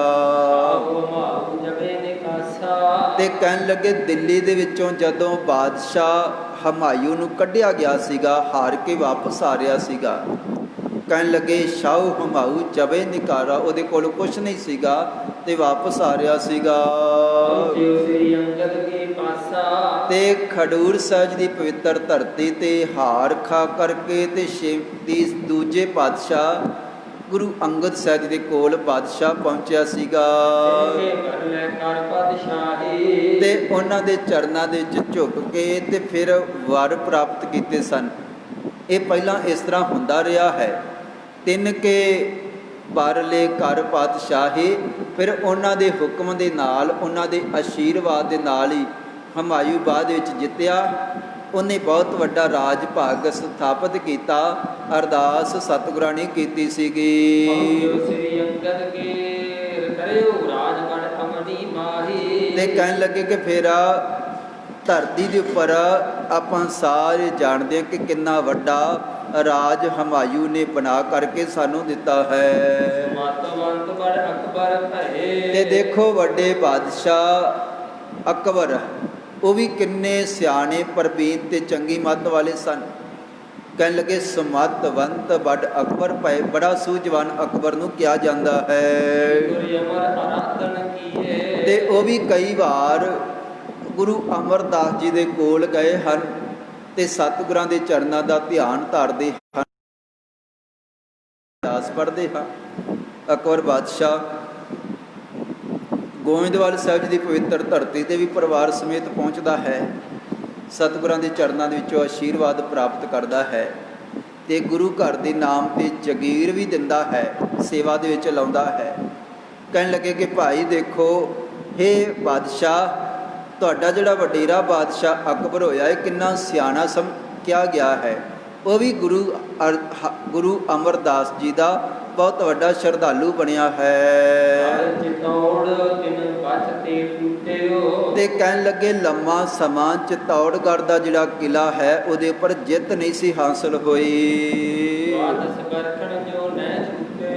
ਤੇ 12 ਸਾਲ ਵੱਡਾ ਜਿਹੜਾ ਘੇਰਾ ਪਾਇਆ ਗਿਆ, ਪਰ ਉਸ ਵੇਲੇ ਫਤਿਹ ਨਹੀਂ ਸੀ ਹੋਈ। ਫਿਰ ਪਾਤਸ਼ਾਹ ਧੰਨ ਗੁਰੂ ਅਮਰਦਾਸ ਜੀ ਦੀ ਮਿਹਰ ਹੋਈ ਸੀਗੀ। ਤੇ ਕਹਿਣ ਲੱਗੇ ਕਿ ਫਿਰ ਸਤਿਗੁਰਾਂ ਦੀ ਕਿਰਪਾ ਦੇ ਨਾਲ ਫਿਰ ਉੱਥੇ ਜਿੱਤ ਹੋਈ। ਬਾਦਸ਼ਾਹ ਦੀ ਬਹੁਤ ਵੱਡੀ ਮਹਿਮਾ ਹੋਈ ਹੈ। ਔਰ ਉਸ ਤੋਂ ਬਾਅਦ ਕਹਿਣ ਲੱਗੇ ਪੰਚਮ ਪਾਤਸ਼ਾਹ ਧੰਨ ਗੁਰੂ ਅਰਜਨ ਦੇਵ ਜੀ, ਔਰ ਇਸੇ ਤਰ੍ਹਾਂ ਸਹਿਬ ਪਾਤਸ਼ਾਹ ਧੰਨ ਗੁਰੂ ਹਰਗੋਬਿੰਦ ਸਾਹਿਬ ਜੀ। ਦੇਖੋ, ਬਾਦਸ਼ਾਹ ਨੇ, ਜਹਾਂਗੀਰ ਨੇ ਚੰਦੂ ਦੇ ਪਿੱਛੇ ਲੱਗ ਕਰਕੇ ਜਾਂ ਹੋਰ ਅਨੇਕਾਂ ਪ੍ਰਿਥੀ ਚੰਦ ਜੀ ਵਰਗੇ ਤੇ ਕਈ ਐਸੇ ਜਿਹੜੇ ਹੋਰ ਭਗਤ ਪੀਲੂ ਜੀ, ਭਗਤ ਕਾਨਾ ਜੀ, ਭਗਤ ਛੱਜੂ ਜੀ, ਭਗਤ ਸ਼ਾਹ ਹੁਸੈਨ ਜੀ, ਇਹਨਾਂ ਦੀਆਂ ਸ਼ਿਕਾਇਤਾਂ ਦੇ ਪਿੱਛੇ ਲੱਗ ਕਰਕੇ, ਔਰ ਕਈਆਂ ਨੇ ਹੋਰ ਗੁੰਮਰਾਹ ਕੀਤਾ। ਨਕਸ਼ਬੰਦੀ ਜਿਹੜੀ ਸੰਪਰਦਾ ਸੀ, ਉਹਨਾਂ ਨੇ ਵੀ ਕਿਹਾ ਜਾ ਕਰਕੇ ਗੁਰੂ ਘਰ ਦੀ ਬਹੁਤ ਵੱਡੀ ਜਿਹੜੀ ਮਹਿਮਾ ਹੋ ਰਹੀ ਸੀ, ਧਾਰਮਿਕ ਲੋਕ ਸਹਾਰ ਨਹੀਂ ਸਕੇ ਹੋਰ। ਔਰ ਇੱਕ ਪ੍ਰਿਥੀ ਚੰਦ ਨੇ ਵੀ ਬਹੁਤ ਵੱਡੀ ਈਰਖਾ ਕੀਤੀ ਸੀਗੀ। ਇਹਨਾਂ ਸਾਰਿਆਂ ਦੇ ਕਹਿਣ ਤੇ ਜਹਾਂਗੀਰ ਬਾਦਸ਼ਾਹ ਇੱਕ ਵਾਰੀ ਗੁੰਮਰਾਹ ਹੋ ਗਿਆ ਤੇ ਉਹਨੇ ਪਾਤਸ਼ਾਹ ਗੁਰੂ ਅਰਜਨ ਦੇਵ ਜੀ ਨੂੰ ਬਹੁਤ ਵੱਡੀ ਸਜ਼ਾ ਦਿੱਤੀ, ਸ਼ਹੀਦ ਕੀਤਾ ਹੈ। ਇਹਦੇ ਵਿੱਚ ਕੋਈ ਸ਼ੱਕ ਨਹੀਂ ਹੈ। ਪਰ ਕਹਿਣ ਲੱਗੇ ਬਾਦਸ਼ਾਹ ਨੂੰ ਬਾਅਦ ਵਿੱਚ ਜਦੋਂ ਪਤਾ ਲੱਗਿਆ ਸੀਗਾ, ਤੇ ਬਾਅਦ ਵਿੱਚ ਜਿਹੜਾ ਬਾਦਸ਼ਾਹ ਹੈ ਪੁੰਨ ਸ਼੍ਰੀ ਅਰਜਨ ਹਰਗੋਬਿੰਦ, ਬਾਅਦ ਵਿੱਚ ਤਾਂ ਪਾਤਸ਼ਾਹ ਧੰਨ ਗੁਰੂ ਹਰਗੋਬਿੰਦ ਸਾਹਿਬ ਜੀ ਦੇ ਵੇਲੇ ਤਾਂ ਤੇ ਬੜੀ ਨਿਮਰਤਾ ਦੇ ਨਾਲ 6ਵੇਂ ਪਾਤਸ਼ਾਹ ਧੰਨ ਗੁਰੂ ਹਰਗੋਬਿੰਦ ਸਾਹਿਬ ਦੇ ਅੱਗੇ ਝੁਕਿਆ ਹੈ। ਔਰ ਕਈ ਵਾਰ ਸਭ ਪਾਤਸ਼ਾਹ ਧੰਨ ਗੁਰੂ ਹਰਗੋਬਿੰਦ ਸਾਹਿਬ ਜੀ ਦੇ ਨਾਲ ਇੱਕ ਵਾਰੀ ਗਵਾਲੀਅਰ ਦੇ ਕਿਲ੍ਹੇ ਦੇ ਵਿੱਚੋਂ ਜਦੋਂ 6ਵੇਂ ਪਾਤਸ਼ਾਹ ਜੀ ਨੂੰ ਰਿਹਾ ਕਰਦਾ ਹੈ ਤੇ ਉਸ ਵੇਲੇ ਵੀ ਜਿਹੜਾ ਜਹਾਂਗੀਰ ਉਹ ਸਹਿਬ ਪਾਤਸ਼ਾਹ ਧੰਨ ਗੁਰੂ ਹਰਗੋਬਿੰਦ ਸਾਹਿਬ ਜੀ ਦੇ ਅੱਗੇ ਝੁਕਦਾ ਹੈ ਔਰ ਸਤਿਗੁਰਾਂ ਨੂੰ ਰਿਹਾ ਕਰਦਾ ਹੈ, ਮੁਆਫੀ ਮੰਗਦਾ ਹੈ। ਫਿਰ ਆਗਰੇ ਵਾਲੇ ਪਾਸੇ, ਦਿੱਲੀ ਵਾਲੇ ਪਾਸੇ ਵਿਚਰਦਾ ਵੀ ਹੈ, ਪਾਤਸ਼ਾਹ ਜੀ ਦੇ ਨਾਲ ਰਹਿੰਦਾ ਵੀ ਹੈ। ਕਹਿਣ ਲੱਗੇ ਕਿ ਜਦੋਂ ਪਤਾ ਲੱਗਿਆ ਹੈ ਆਖਰਕਾਰ ਠੀਕ ਹੈ ਜਹਾਂਗੀਰ ਬਾਦਸ਼ਾਹ ਨੇ ਬਹੁਤ ਵੱਡੀ ਭੁੱਲ ਕੀਤੀ ਹੈ, ਪਰ ਬਾਅਦ ਵਿੱਚ ਉਹ ਸਤਿਗੁਰਾਂ ਦੇ ਅੱਗੇ ਝੁਕਿਆ ਵੀ ਹੈ ਤੇ ਬਹੁਤ ਵੱਡਾ ਸਾਧ ਸਦੀ ਦਾ ਭਿਆਨਕ ਜਦੋਂ ਦੁੱਖ ਪਿਆ ਸੀਗਾ ਤੇ ਗੁਰੂ ਸਾਹਿਬਾਨ ਨੇ ਮਿਹਰ ਕੀਤੀ, ਕਿਰਪਾ ਕੀਤੀ ਹੈ। ਬਹੁਤ ਵੱਡਾ ਜਿਹੜਾ ਰੋਗ ਹੈ ਬਾਦਸ਼ਾਹ ਦਾ ਖਤਮ ਹੋਇਆ ਸੀਗਾ। ਗੁਰ ਪ੍ਰਸੰਨ ਕਰ ਸਕਲ ਨਿਵਾਰੇ। ਤੇ ਕਹਿਣ ਲੱਗੇ ਕਿ ਫਿਰ ਸਹਿ ਪਾਤਸ਼ਾਹ ਸਤਿਗੁਰਾਂ ਦੀ ਕਿਰਪਾ ਦੇ ਨਾਲ ਪ੍ਰਸੰਨ ਹੋ ਕਰਕੇ ਸਤਿਗੁਰਾਂ ਨੇ ਮਿਹਰ ਕੀਤੀ ਸੀਗੀ, ਇਹ ਦੁੱਖ ਖਤਮ ਹੋਇਆ ਹੈ। ਕੀ ਤੁਮ ਪਾਤਸ਼ਾਹ ਤਪਾਈ। ਪਰ ਹੇ ਬਾਦਸ਼ਾਹ, ਹੇ ਸ਼ਾਹ, ਤੁਹਾਡੇ ਕੋਲ ਬਾਦਸ਼ਾਹੀ ਆਈ ਹੈ ਜਦੋਂ ਦੇ ਤੁਸੀਂ ਮੁਖੀ ਬਣੇ ਹੋ ਇਸ ਧਰਤੀ ਤੇ, ਇਸ ਦੇਸ਼ ਦੇ। ਕਹਿਣ ਲੱਗੇ ਜਦੋਂ ਦੇ ਜਬ ਕਿ ਤੁਮ ਪਾਤਸ਼ਾਹੀ ਪਾਈ, ਜਦੋਂ ਦੇ ਤੁਸੀਂ ਅੱਗੇ ਆਏ ਹੋ। ਤੇ ਕਿੰਨੀ ਵਾਰ ਸਾਡਾ ਬਹੁਤ ਵੱਡਾ ਬਖੇੜਾ ਗੁਰੂ ਘਰ ਦੇ ਨਾਲ ਹੋਇਆ ਹੈ, ਜੰਗ ਹੋਇਆ ਹੈ। ਕਿੰਨੀ ਵਾਰ ਮੁਹਿੰਮ ਵੱਡੀ ਗਿਣਤੀ 'ਚ ਫੌਜ ਚੜ੍ਹ ਕੇ ਗਈ ਹੈ। ਪਰ ਉਹ ਗੁਰੂ ਨਾਨਕ ਸਾਹਿਬ ਜੀ ਦਾ ਬਹੁਤ ਵੱਡਾ ਘਰ ਹੈ, ਉਹਦੇ ਨਾਲ ਜਿਹੜਾ ਵੀ ਕੋਈ ਚੜ੍ਹਾਈ ਕਰਕੇ ਗਿਆ ਹੈ ਉਹਦਾ ਨੁਕਸਾਨ ਹੋਇਆ ਹੈ। ਜਿਹੜਾ ਨਿਮਰਤਾ ਦੇ ਨਾਲ ਗਿਆ ਹੈ ਉਹਨਾਂ ਨੂੰ ਰਾਜ ਭਾਗ ਪ੍ਰਾਪਤ ਹੋਏ ਹਨ। ਇਸ ਕਰਕੇ ਹੇ ਬਾਦਸ਼ਾਹ, ਕਹਿਣ ਲੱਗੇ ਕਿ ਬਹੁ ਨੁਕਸਾਨ ਤੁਮਾਰਾ ਭਇਓ। ਤੁਹਾਡਾ ਕਿੰਨੀ ਵਾਰ ਵੱਡੀ ਸੈਨਾ ਦਾ ਬਹੁਤ ਵੱਡਾ ਜੰਗ ਤਾਂ ਹਾਰੇ, ਕਦੇ ਵੀ ਜਿਹੜੇ ਜਰਨੈਲ ਗਏ ਉਹ ਵਾਪਸ ਨਹੀਂ ਪਰਤੇ। ਵੱਡੇ ਵੱਡੇ ਜਰਨੈਲ ਤਜਰਬੇਕਾਰ ਜੰਗ ਦੇ ਮੈਦਾਨ ਦੇ ਵਿੱਚ ਮਾਰੇ ਗਏ ਹਨ। ਬਹੁਤ ਵੱਡਾ ਨੁਕਸਾਨ ਹੈ ਬਾਦਸ਼ਾਹ ਜੀ ਜਦੋਂ ਦੇ ਤੁਸੀਂ ਬਣੇ ਹੋ ਹੋਇਆ ਹੈ। ਤੇ ਲੱਖਾਂ ਦੀ ਗਿਣਤੀ ਦੇ ਵਿੱਚ ਸਾਡੇ ਬਹੁਤ ਸਾਰੇ ਸੈਨਿਕ ਬਹਾਦਰ ਯੋਧੇ ਛੇਵੇਂ ਪਾਤਸ਼ਾਹ ਜੀ ਦੇ ਨਾਲ ਜੰਗ ਕਰਦਿਆਂ ਹੋਇਆਂ 4 ਜੰਗਾਂ ਦੇ ਵਿੱਚ ਮਾਰੇ ਗਏ ਹਨ।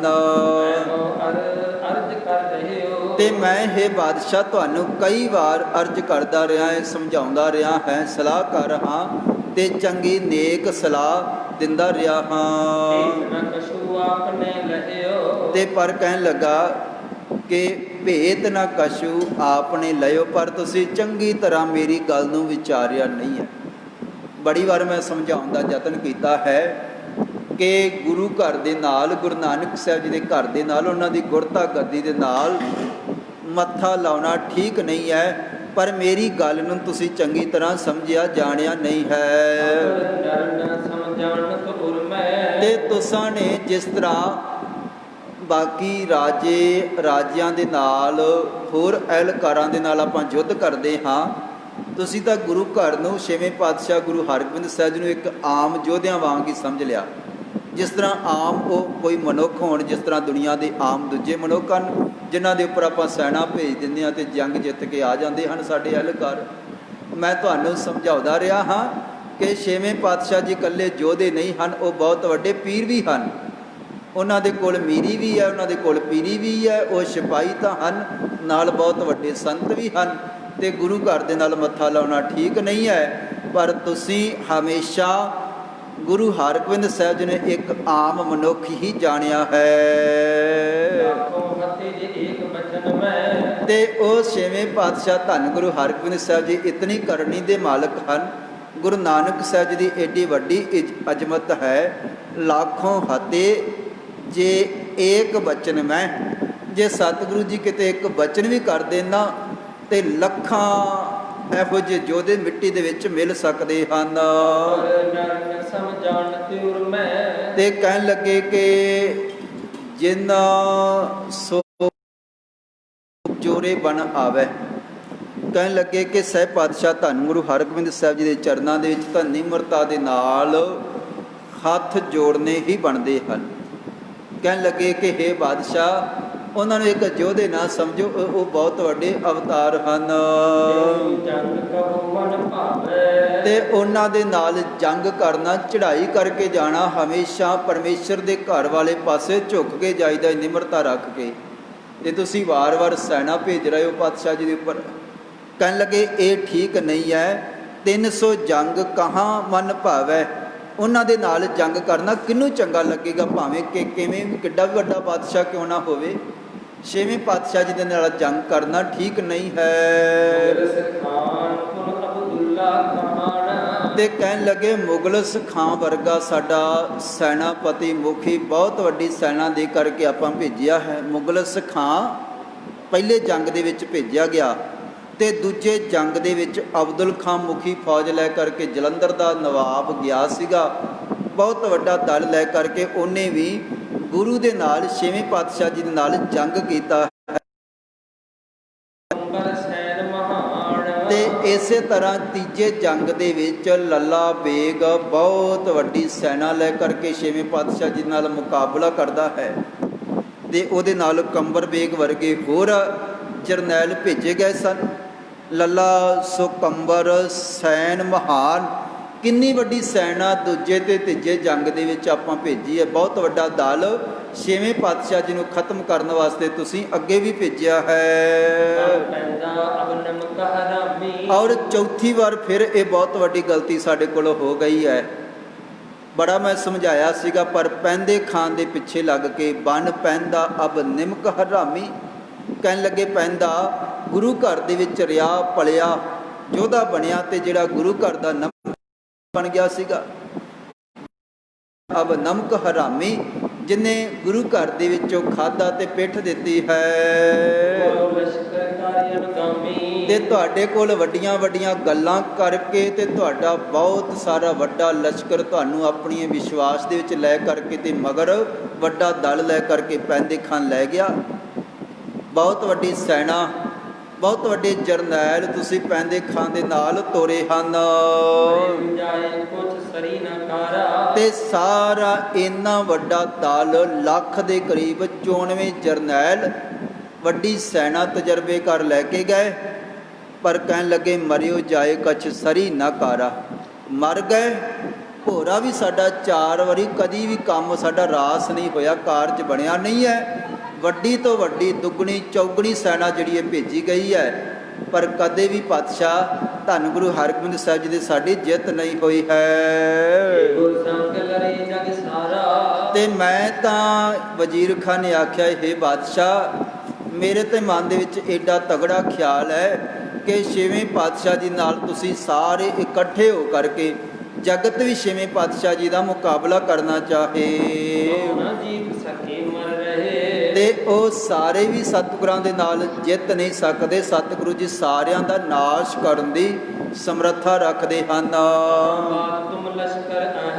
ਔਰ ਇਹ ਤੁਹਾਡੇ ਲਸ਼ਕਰ ਦੀ ਉਹਨਾਂ ਦੇ ਸਾਹਮਣੇ ਕਿੱਡੀ ਕੋ ਵੱਡੀ ਗੱਲ ਹੈ। ਤੁਹਾਡੇ ਇਸ ਲਸ਼ਕਰ ਨੂੰ ਉਹ ਕੀਣ ਜਾਣਦੇ ਹਨ, ਉਹ ਕਦੇ ਕਿਸੇ ਬਾਦਸ਼ਾਹ ਦਾ ਡਰ ਨਹੀਂ ਮੰਨਦੇ, ਉਹ ਆਪਣੀ ਰਜਾ ਦੇ ਵਿੱਚ ਆਨੰਦ ਦੇ ਵਿੱਚ ਰਹਿੰਦੇ ਹਨ। ਜਿਹੜਾ ਫਿਰ ਉਹਨਾਂ 'ਤੇ ਚੜ੍ਹਾਈ ਕਰਦਾ ਹੈ ਉਹਨੂੰ ਉਹ ਮਿੱਟੀ ਦੇ ਵਿੱਚ ਮਿਲਾਉਣ ਦੀ ਸਮਰੱਥਾ ਰੱਖਦੇ ਹਨ। ਛੇਵੇਂ ਪਾਤਸ਼ਾਹ ਜੀ ਦਾ ਮੁਕਾਬਲਾ ਇਹ ਬਾਦਸ਼ਾਹ ਕਦੇ ਵੀ ਕੋਈ ਨਹੀਂ ਕਰ ਸਕਦਾ ਹੈ। ਔਰ ਇਹ ਸਾਰੀਆਂ ਗੱਲਾਂ ਜਦੋਂ ਆਪਣੇ ਸਲਾਹਕਾਰ ਵਜ਼ੀਰ ਖਾਨ ਦੇ ਨਾਲ ਬਾਦਸ਼ਾਹ ਸ਼ਾਹਜਹਾਨ ਵਿਚਾਰਾਂ ਕੀਤੀਆਂ ਹਨ। ਹੁਣ ਉਸ ਵੇਲੇ ਫਿਰ ਧੀਰ ਮਲ ਦੇ ਵੱਲੋਂ ਇੱਕ ਪੱਤਰ ਲਿਖਿਆ ਗਿਆ ਸੀਗਾ, ਜਿਹਦੇ ਵਿੱਚ ਉਹਨੇ ਆਖਿਆ ਸੀਗਾ ਕਿ ਇਹ ਬਾਦਸ਼ਾਹ ਮੈਂ ਤੁਹਾਡੇ ਵੱਲ ਹਾਂ, ਮੈਂ ਤੁਹਾਡੀ ਵਿਰੋਧਤਾ ਨਹੀਂ ਕਰਨਾ ਚਾਹੁੰਦਾ, ਮੈਂ ਕਿਸੇ ਵੀ ਜੰਗ ਦੇ ਵਿੱਚ ਸਹਿਮਤ ਨਹੀਂ ਆ, ਮੈਂ ਤਾਂ ਜਿਸ ਤਰ੍ਹਾਂ ਬਾਕੀ ਪ੍ਰਜਾ ਬਾਦਸ਼ਾਹ ਦੇ ਹੁਕਮ ਦੇ ਵਿੱਚ ਰਹਿੰਦੀ ਹੈ ਮੈਂ ਤੁਹਾਡੇ ਹੁਕਮ ਦੇ ਵਿੱਚ ਰਹਿਣਾ ਚਾਹੁੰਦਾ ਹਾਂ ਤੇ ਅਗਾਂਹ ਮੈਂ ਤੁਹਾਡਾ ਸਾਥ ਦੇਵਾਂਗਾ, ਮੈਂ ਤੁਹਾਡੇ ਮੁਤਾਬਕ ਚੱਲਾਂਗਾ। ਇਸ ਤਰ੍ਹਾਂ ਦੀਆਂ ਗੱਲਾਂ ਗੁਰੂ ਘਰ ਦੇ ਪ੍ਰਤੀ ਉਲਟ ਤੇ ਬਾਦਸ਼ਾਹ ਦੇ ਨਾਲ ਸਹਿਮਤੀ ਰੱਖਦਿਆਂ ਹੋਇਆਂ ਧੀਰ ਮੱਲ ਨੇ ਇੱਕ ਚਿੱਠੀ ਜਿਹੜੀ ਭੇਜੀ ਹੈ। ਵਜ਼ੀਰ ਖਾਂ ਉਸ ਵੇਲੇ ਕੋਲ ਹੈ ਤੇ ਵਜ਼ੀਰ ਖਾਂ ਨਹੀਂ ਚਾਹੁੰਦਾ ਕਿ ਦੁਬਾਰਾ ਕੋਈ ਇਸ ਤਰ੍ਹਾਂ ਦਾ ਫਿਰ ਗੁਰੂ ਘਰ ਦੇ ਨਾਲ ਬਖੇੜਾ ਪੈਦਾ ਹੋਵੇ। ਬਾਦਸ਼ਾਹ ਦੀ ਸਲਾਮਤੀ ਇਸੇ ਗੱਲ ਦੇ ਵਿੱਚ ਹੈ ਕਿ ਗੁਰੂ ਘਰ ਦਾ ਜਿਸ ਤਰ੍ਹਾਂ ਪਹਿਲਾਂ ਸਤਿਕਾਰ ਹੁੰਦਾ ਰਹੇ ਉਸੇ ਤਰ੍ਹਾਂ ਸਤਿਕਾਰ ਹੁੰਦਾ ਰਹੇ। ਹੁਣ ਜਦੋਂ ਚਿੱਠੀ ਭੇਜੀ ਹੋਈ ਇੱਥੇ ਪਹੁੰਚੀ ਹੈ ਤੇ ਕਹਿਣ ਲੱਗੇ ਹੁਣ ਦੂਤ ਨੇ ਲਿਆ ਕਰਕੇ ਪਹਿਲਾਂ ਜਿਹੜਾ ਬਾਦਸ਼ਾਹ ਦਾ ਸਲਾਹਕਾਰ ਹੈ ਉਹਦੇ ਤੱਕ ਪਹੁੰਚਾਈ ਹੈ ਤੇ ਪਹਿਲਾਂ ਕਿਉਂਕਿ ਕੋਈ ਵੀ ਜਿਹੜਾ ਮਸਲਾ ਹੈ, ਕੋਈ ਵੀ ਜਿਹੜੀ ਵਿਚਾਰ ਹੈ ਉਹ ਸਲਾਹਕਾਰਾਂ ਦੇ ਅਧੀਨ ਹੁੰਦੀ ਹੈ, ਜਿਹੜੀ ਚੰਗੀ ਹੋਵੇ ਜਾਂ ਮੰਨਣਯੋਗ ਹੋਵੇ ਵਿਚਾਰ ਕਰਕੇ ਬਾਦਸ਼ਾਹ ਦੇ ਅੱਗੇ ਰੱਖਦੇ ਹਨ। ਹੁਣ ਵਜ਼ੀਰ ਖਾਨ ਦੇ ਕੋਲ ਇਹ ਚਿੱਠੀ ਪਹੁੰਚੀ ਹੈ। ਖਾਨ ਵਜ਼ੀਰ ਸਗਲੀ ਪੱਟ ਕਰਕੇ ਉਹਨੇ ਸਾਰੀ ਚਿੱਠੀ ਪੜ੍ਹ ਕੇ ਤੇ ਮਨ ਦੇ ਵਿੱਚ ਵਿਚਾਰ ਕੀਤਾ ਹੈ ਤੇ ਕਹਿਣ ਲੱਗਾ, ਵਜ਼ੀਰ ਖਾਂ ਹੈਰਾਨ ਹੋ ਗਿਆ ਹੈ ਕਿ ਧੀਰਮਲ ਨੇ ਇਹ ਠੀਕ ਨਹੀਂ ਕੀਤਾ। ਗੁਰੂ ਘਰ, ਗੁਰੂ ਨਾਨਕ ਸਾਹਿਬ ਜੀ ਦੇ ਘਰ ਦੀ ਇੰਨੀ ਵੱਡੀ ਅਜ਼ਮਤ ਹੈ, ਇੰਨੀ ਵੱਡੀ ਮਹਾਨਤਾ ਹੈ, ਤੇ ਧੀਰਮਲ ਨੇ ਅਧੀਨਗੀ ਕਬੂਲ ਕਰ ਲਈ ਹੈ, ਡਰਪੋਕ ਹੈ। ਉਹਨੇ ਸਾਰਾ ਕੁਝ ਵਿਚਾਰਿਆ ਹੈ ਤੇ ਸਤਿਗੁਰਾਂ ਦਾ ਪੋਤਰਾ ਹੈ, ਤੇ ਗੁਰੂ ਘਰ ਦੇ ਵਿਰੁੱਧ ਜਾ ਕਰਕੇ ਤੇ ਬਾਦਸ਼ਾਹ ਦੀ ਅਧੀਨਗੀ ਕਬੂਲ ਰਿਹਾ ਹੈ। ਵਜ਼ੀਰ ਖਾਂ ਇੱਕ ਵਾਰੀ ਹੈਰਾਨ ਹੋਇਆ ਹੈ ਤੇ ਕਹਿਣ ਲੱਗਾ ਕਿ ਇਸ ਤਰ੍ਹਾਂ ਵਜ਼ੀਰ ਖਾਂ ਵਿਚਾਰਦਾ ਹੈ ਕਿ ਜੇ ਧੀਰਮਲ ਤੇ ਬਾਦਸ਼ਾਹ ਦੀ ਨੇੜਤਾ ਹੁੰਦੀ ਹੈ, ਤੇ ਜਿਸ ਤਰ੍ਹਾਂ ਪੈਂਦੇ ਖਾਂ ਗੁਰੂ ਘਰ ਦੇ ਨਾਲ ਵਿਰੋਧਤਾ ਕਰਕੇ ਤੇ ਬਾਦਸ਼ਾਹ ਨੂੰ ਆਪਣੇ ਵਿਸ਼ਵਾਸ ਦੇ ਵਿੱਚ ਲੈ ਕਰਕੇ ਤੇ ਬਹੁਤ ਵੱਡੀ ਸੈਨਾ ਲੈ ਕਰਕੇ ਵੱਡਾ ਜੰਗ ਕੀਤਾ ਹੈ, ਤੇ ਉਹਦਾ ਰਿਜ਼ਲਟ ਬਹੁਤ ਭਿਆਨਕ ਨਿਕਲਿਆ। ਤਕਰੀਬਨ 5.5 ਜਰਨੈਲ, 4 ਵੱਡੇ ਜਰਨੈਲ ਸਣੇ ਪੈਂਦੇ ਖਾਂ, ਫੌਜ ਸਾਜੀ ਖਤਮ ਹੋ ਗਈ ਹੈ। ਏਡਾ ਵੱਡਾ ਨੁਕਸਾਨ ਹੋਇਆ ਹੈ। ਤੇ ਜੇ ਧੀਰਮਲ ਦੇ ਨਾਲ ਫਿਰ ਬਾਦਸ਼ਾਹ ਜੁੜਦਾ ਹੈ, ਆਉਣ ਵਾਲੇ ਸਮੇਂ ਦੇ ਵਿੱਚ ਫਿਰ ਇਸੇ ਤਰ੍ਹਾਂ ਹੀ ਕੁਛ ਹੋਏਗਾ। ਇਸ ਕਰਕੇ ਇਹ ਠੀਕ ਨਹੀਂ ਹੈ। ਕਹਿਣ ਲੱਗੇ ਕਿ ਗੁਰਪੋਤਰਾ ਭਇਓ ਅਧੀਨ ਨਹੀਂ ਸ਼ਾਹ ਕੋ ਬਣੇ ਸੁਹਾਵਨ। ਬਾਦਸ਼ਾਹ ਵਾਸਤੇ ਇਹ ਗੱਲ ਬਾਦਸ਼ਾਹ ਤੱਕ ਪਹੁੰਚਣੀ ਚੰਗੀ ਨਹੀਂ ਹੈ। ਬਾਦਸ਼ਾਹ ਦੇ ਨਾਲ ਧੀਰਮਲ ਦਾ ਜੁੜਨਾ ਆਉਣ ਵਾਲੇ ਸਮੇਂ ਵਾਸਤੇ ਠੀਕ ਨਹੀਂ ਹੈ। ਤੇ ਆਉਣ ਵਾਲੇ ਸਮੇਂ ਦੇ ਵਿੱਚ ਫਿਰ ਕੋਈ ਇਸ ਤਰ੍ਹਾਂ ਦਾ ਵੱਡਾ ਜੰਗ ਨਾ ਹੋਵੇ। ਤੇ ਹੁਣ ਆਪਣੇ ਹਿਸਾਬ ਦੇ ਨਾਲ ਜਿਹੜਾ ਵਜ਼ੀਰ ਖਾਂ ਹੈ, ਉਹ ਗੱਲ ਆਪਣੇ ਤਰੀਕੇ ਦੇ ਨਾਲ ਬਾਦਸ਼ਾਹ ਦੇ ਨਾਲ ਕਰਦਾ ਹੈ। ਕਹਿਣ ਲੱਗਾ, ਬਾਦਸ਼ਾਹ ਪੁੱਛਦਾ ਹੈ ਕਿ ਇਹ ਕੀ ਚਿੱਠੀ ਪੱਤਰ ਹੈ ਜਾਂ ਕੀ ਇਹ ਦੂਤ ਲੈ ਕਰਕੇ ਪਹੁੰਚਿਆ ਹੈ, ਕੀ ਖਬਰ ਹੈ? ਤੇ ਉਹ ਫਿਰ ਵਜ਼ੀਰ ਖਾਂ ਬਾਦਸ਼ਾਹ ਨੂੰ ਬੇਨਤੀ ਕਰਦਾ ਹੈ। ਕਹਿਣ ਲੱਗੇ, ਪਹਿਲਾਂ ਇੱਕ ਜੰਗ ਦੇ ਵਿੱਚ ਜਿਹੜੇ ਇੱਥੋਂ 2 ਘੋੜੇ ਕੱਢ ਕੇ ਲੈ ਗਿਆ ਸੀਗਾ ਬਾਬਾ ਬਿਧੀ ਚੰਦ, ਉਹਨਾਂ ਦੇ ਵਿੱਚੋਂ ਇੱਕ ਘੋੜਾ ਤਾਂ ਪਹਿਲਾਂ ਜੰਗ ਦੇ ਮੈਦਾਨ ਦੇ ਵਿੱਚ ਮਾਰਿਆ ਗਿਆ ਸੀਗਾ ਪਿਛਲੇ ਯੁੱਧ ਦੇ ਵਿੱਚ। ਤੇ ਅੱਗੇ ਵੀ ਹੁਣ ਇਹ ਕਿਹਾ ਗਿਆ ਹੈ ਧੀਰਮਲ ਦੇ ਵੱਲੋਂ ਕਿ ਭਾਈ ਘੋੜਿਆਂ ਦੇ ਕਰਕੇ ਪਿਛਲਾ ਜਿਹੜਾ ਇੱਕ ਜੰਗ ਹੋਇਆ ਹੈ, ਤੇ ਹੁਣ ਵੀ ਬਹੁਤ ਵੱਡਾ ਬਖੇੜਾ ਹੋਇਆ ਹੈ। ਇੱਕ ਘੋੜਾ ਤਾਂ ਪਹਿਲਾਂ ਮਾਰਿਆ ਗਿਆ। ਕਹਿਓ ਸ਼ਾਹ ਕੋ ਖਤ ਇਮ ਲਿਖੇ। ਕਹਿਣ ਲੱਗੇ, ਇਸ ਤਰ੍ਹਾਂ ਲਿਖਿਆ ਹੋਇਆ ਹੈ, ਮਰਿਓ ਤਰੰਗ ਦੁੱਧੀ ਰਣ ਵਿਖੈ। ਦੂਜਾ ਜਿਹੜਾ ਘੋੜਾ ਹੈ ਉਹ ਵੀ ਹੁਣ ਖਤਮ ਹੋ ਗਿਆ ਹੈ। ਇਹ ਜਿਹੜੇ ਸਰੀਰ ਪਸ਼ੂਆਂ ਦੇ ਇਹ ਹਵਾ ਦੇ ਨਾਲ ਭਰੇ ਹੋਏ ਹਨ, ਜਿੰਨਾ ਚਿਰ ਸਾਹ ਚੱਲਦੇ ਹਨ ਠੀਕ ਹੈ, ਹੁਣ ਤਾਂ ਮਿੱਟੀ ਹੋ ਗਏ, ਖਤਮ ਹੋ ਗਏ ਹਨ। ਔਰ ਪਸ਼ੂਆਂ ਦੇ ਜੀਵਨ ਦਾ, ਬੰਦੇ ਦੇ ਜੀਵਨ ਦਾ ਹੈ ਬਾਦਸ਼ਾਹ ਕੀ ਭਰੋਸਾ ਹੈ? ਤੇ ਪਸ਼ੂ ਸਨ ਚਲੋ ਮਾਰੇ ਗਏ, ਤੇ ਅਗਾਂਹ ਸਾਨੂੰ ਕਿਸੇ ਤਰ੍ਹਾਂ ਦਾ ਰੋਸ ਨਹੀਂ ਰੱਖਣਾ ਚਾਹੀਦਾ। ਪਸ਼ੂ ਸਨ ਜਿਹਦੇ ਕਰਕੇ ਬਖੇੜਾ ਹੋ ਰਿਹਾ ਸੀਗਾ, ਉਹ ਤਾਂ ਚਲੋ ਮਾਰੇ ਗਏ ਹਨ। ਅਗਾਂਹ ਤੋਂ ਕਿਸੇ ਤਰ੍ਹਾਂ ਦੀ ਈਰਖਾ, ਗੁਰੂ ਘਰ ਦੇ ਨਾਲ ਵਿਰੋਧ ਨਹੀਂ ਰੱਖਣਾ ਚਾਹੀਦਾ ਹੈ। ਤੇ ਹੈ ਬਾਦਸ਼ਾਹ, ਜੇ ਮਨ ਦੇ ਵਿੱਚ ਕੋਈ ਰੋਸ ਹੈ ਤੇ ਉਹ ਖਤਮ ਕਰਨਾ ਚਾਹੀਦਾ ਹੈ।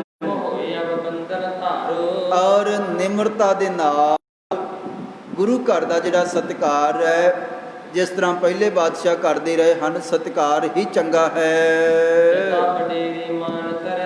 ਤੇ ਜਿਸ ਤਰ੍ਹਾਂ ਹੈ ਬਾਦਸ਼ਾਹ ਪਹਿਲੇ ਵਡੇਰੇ ਬਾਦਸ਼ਾਹ, ਵੱਡੇ ਜਿਹੜੇ ਪਹਿਲਾਂ ਵੀ ਹੋਏ ਹਨ, ਉਹ ਗੁਰੂ ਘਰ ਦੇ ਨਾਲ ਸਨੇਹ ਅਦਬ ਕਰਦੇ ਰਹੇ ਹਨ, ਉਸੇ ਤਰ੍ਹਾਂ ਅਗਾਮੀ ਅਦਬ ਹੋਣਾ ਚਾਹੀਦਾ ਹੈ। हे ਬਾਦਸ਼ਾਹ, ਇਹੀ ਤੁਹਾਡੇ ਵਾਸਤੇ ਸ਼ੋਭਾ ਵਾਲਾ ਚੰਗਾ ਕਾਰਜ ਹੈ ਕਿ ਗੁਰੂ ਘਰ ਦੇ ਵਾਸਤੇ ਵੱਡਾ ਸਤਿਕਾਰ ਤੁਹਾਡੀ ਤਰਫੋਂ ਬਣਦਾ ਹੈ।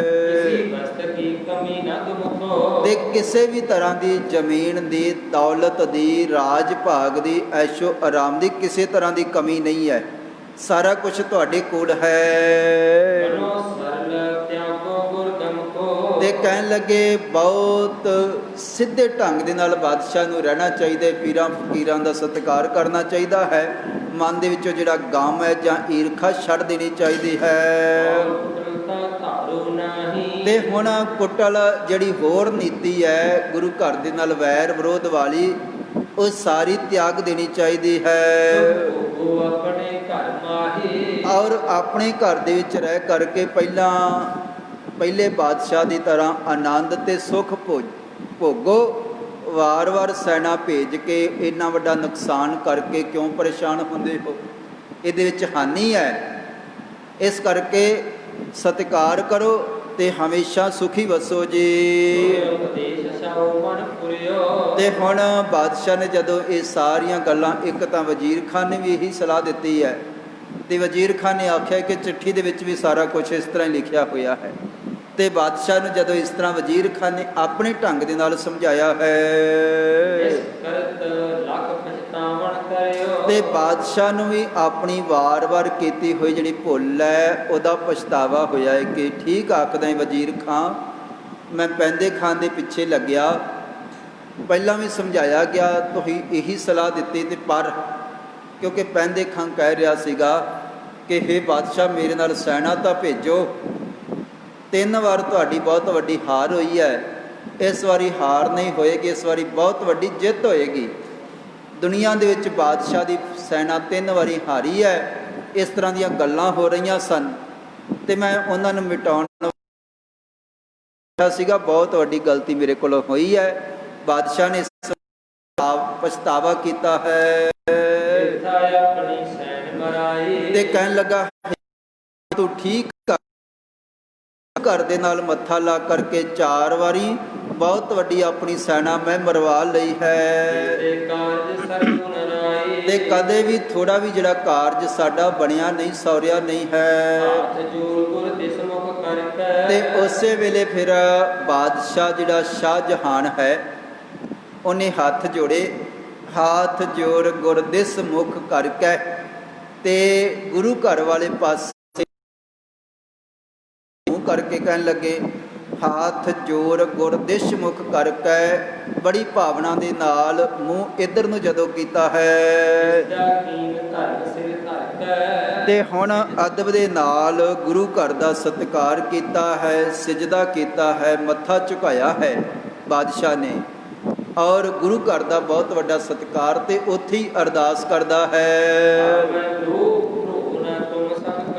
ਹੁਣ ਮੈਂ ਜ਼ਿੰਦਗੀ ਦੇ ਵਿੱਚ ਕਦੇ ਵੀ ਹੇ ਪਾਤਸ਼ਾਹ ਗੁਰੂ ਹਰਗੋਬਿੰਦ ਸਾਹਿਬ ਜੀ, ਹੇ ਗੁਰੂ ਨਾਨਕ ਸਾਹਿਬ ਜੀਓ, ਮੈਂ ਜਿੰਨਾ ਚਿਰ ਸੰਸਾਰ ਦੇ ਵਿੱਚ ਹਾਂ ਕਦੇ ਵੀ ਤੁਹਾਡੇ ਘਰ ਦੇ ਨਾਲ ਈਰਖਾ ਨਹੀਂ ਕਰਾਂਗਾ, ਕਦੇ ਵੈਰ ਵਿਰੋਧ ਨਹੀਂ ਰੱਖਾਂਗਾ। ਤੇ ਤੱਕ ਮੇਰੇ ਸਰੀਰ ਦੇ ਵਿੱਚ ਸਾਹ ਚੱਲਦੇ ਹਨ, ਪ੍ਰਾਣ ਚੱਲਦੇ ਹਨ, ਉਦੋਂ ਤੱਕ ਮੈਂ ਕਦੇ ਵੀ ਦੁਬਾਰਾ ਜੰਗ ਕਰਨ ਬਾਰੇ ਸੋਚਾਂਗਾ ਵੀ ਨਹੀਂ। ਗਾਂ ਕਦੇ ਮੈਂ ਸੰਸਾਰ ਦੇ ਵਿੱਚ ਰਹਿੰਦਿਆਂ ਜਦੋਂ ਤੱਕ ਮੇਰੀ ਬਾਦਸ਼ਾਹਤ ਹੈ, ਮੈਂ ਕਦੇ ਵੀ ਗੁਰੂ ਹਰਗੋਬਿੰਦ ਸਾਹਿਬ ਨਾਲ ਜੰਗ ਨਹੀਂ ਕਰਾਂਗਾ। ਤੇ ਜਿਹੜੀਆਂ ਭੁੱਲਾਂ ਮੇਰੇ ਕੋਲੋਂ ਪਹਿਲਾਂ ਹੋਈਆਂ ਹਨ, ਹੇ ਪਾਤਸ਼ਾਹ ਗੁਰੂ ਨਾਨਕ ਸਾਹਿਬ ਜੀਓ, ਉਹ ਜਿਹੜੀਆਂ ਮੇਰੀਆਂ ਭੁੱਲਾਂ ਬਖਸ਼ ਦਿੱਤੀਆਂ ਜਾਣ, ਔਰ ਮੇਰੇ ਉੱਪਰ ਕਿਸੇ ਤਰ੍ਹਾਂ ਦਾ ਗੁੱਸਾ, ਐਸੀ ਜਿਹੜੀ ਭਾਵਨਾ ਹੈ ਹੇ ਪਾਤਸ਼ਾਹ ਜੀ ਨਾ ਰੱਖਿਓ, ਮੈਨੂੰ ਬਖਸ਼ ਦੇਵੋ, ਮੇਰੇ ਕੋਲੋਂ ਭਾਰੀ ਭੁੱਲਾਂ ਹੋਈਆਂ ਹਨ। ਤੇ ਹੁਣ ਖਾਨ ਵਜ਼ੀਰ ਨੇ ਉਸੇ ਵੇਲੇ ਇੱਕ ਚਿੱਠੀ ਦੇ ਉੱਪਰ ਕੁਝ ਅੱਖਰ ਪਾਏ, ਚਿੱਠੀ ਭੇਜੀ ਹੈ। ਤੇ ਜਿਹੜਾ ਧੀਰਮਲ ਹੈ ਕਹਿਣ ਲੱਗੇ ਉਹਦੇ ਵਾਲੇ ਪਾਸੇ ਫਿਰ ਵਜ਼ੀਰ ਖਾਨ ਨੇ ਆਪਣੇ ਕੋਲੋਂ ਜਵਾਬ ਲਿਖ ਕੇ ਭੇਜਿਆ ਹੈ। ਧੀਰਮਲ ਤਾਂ ਚਾਹੁੰਦਾ ਹੈ ਕਿ ਅਗਾਂਹ ਤੋਂ ਮੈਂ ਕਰਤਾਰਪੁਰ ਸਾਹਿਬ ਜੀ ਦੀ ਧਰਤੀ 'ਤੇ ਰਵਾਂ ਅਤੇ ਸਾਰੀਆਂ ਵਸਤੂਆਂ ਮੈਂ ਸੰਭਾਲ ਲਈਆਂ ਹਨ। ਹੁਣ ਧੀਰਮਲ ਆਪਣੇ ਹਿਸਾਬ ਦੇ ਨਾਲ ਬਾਦਸ਼ਾਹ ਦੇ ਨਾਲ ਡਰ ਰਿਹਾ ਹੈ। ਕਰਤਾਰਪੁਰ ਸਾਹਿਬ 'ਤੇ ਹੁਣ ਸਤਿਗੁਰੂ ਜੀ ਚਲੇ ਗਏ ਹਨ ਅਤੇ ਸਾਰਾ ਕੁਛ ਮੇਰਾ ਹੀ ਹੈ। ਕਿਤੇ ਇੰਝ ਨਾ ਹੋਵੇ ਕਿ ਪਾਤਸ਼ਾਹ ਜੀ ਤਾਂ ਚਲੇ ਗਏ ਹਨ ਅਤੇ ਮੈਂ ਇੱਥੇ ਕਬਜ਼ਾ ਕਰ ਲਿਆ ਹੈ। ਆਉਣ ਵਾਲੇ ਸਮੇਂ ਦੇ ਵਿੱਚ ਜੇ ਬਾਦਸ਼ਾਹ ਦੀ ਸੈਨਾ ਆ ਗਈ ਅਤੇ ਸਾਰਾ ਕੁਝ ਉਹਨਾਂ ਨੇ ਮੱਲ ਲਿਆ, ਖੋਹ ਲਿਆ, ਅਤੇ ਮੈਂ ਕਿਸ ਜੋਗਾ ਰਵਾਂਗਾ।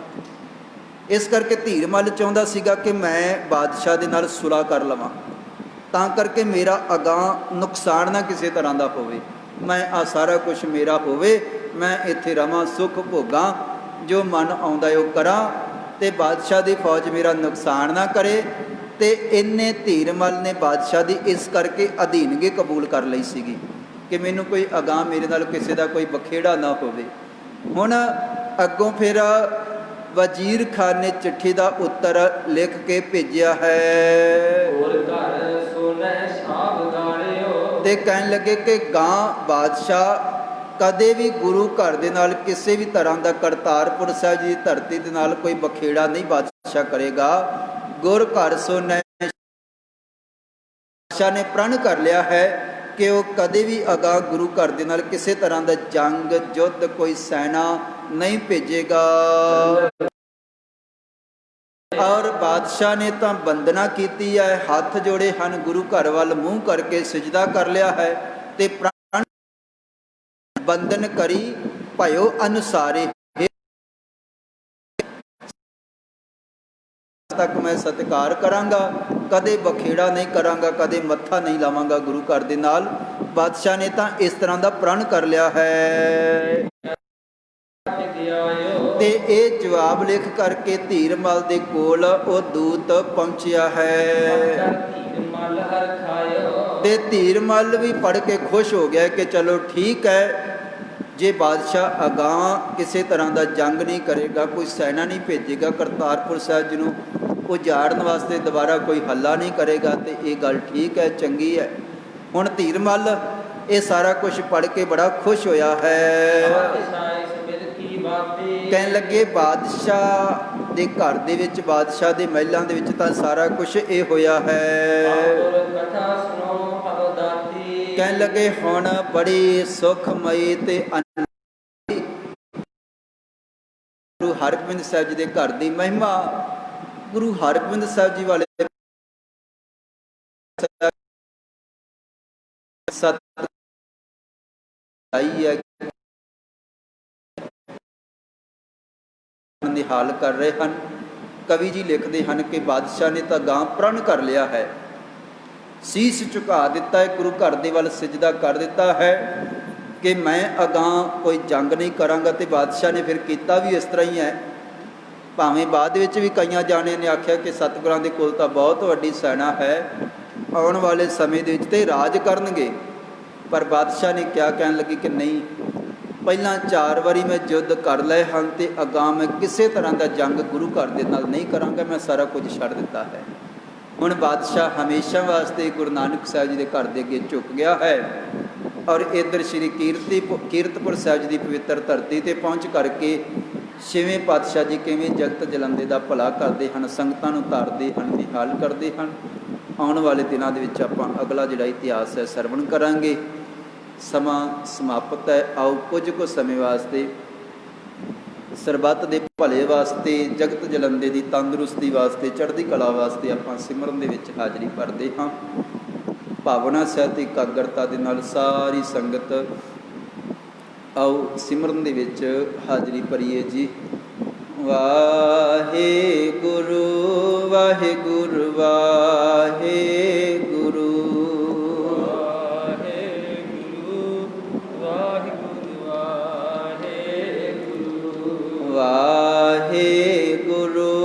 ਵਾਹਿਗੁਰੂ ਵਾਹਿਗੁਰੂ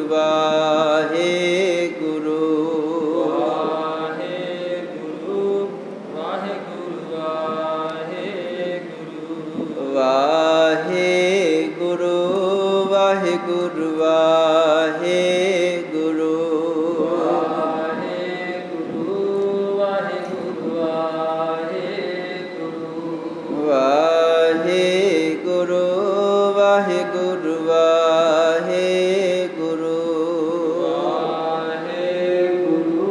ਵਾਹਿਗੁਰੂ ਵਾਹਿਗੁਰੂ ਵਾਹਿਗੁਰੂ ਵਾਹਿਗੁਰੂ ਵਾਹਿਗੁਰੂ ਵਾਹਿਗੁਰੂ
ਵਾਹਿਗੁਰੂ ਵਾਹਿਗੁਰੂ ਵਾਹਿਗੁਰੂ ਵਾਹਿਗੁਰੂ ਵਾਹਿਗੁਰੂ ਵਾਹਿਗੁਰੂ ਵਾਹਿਗੁਰੂ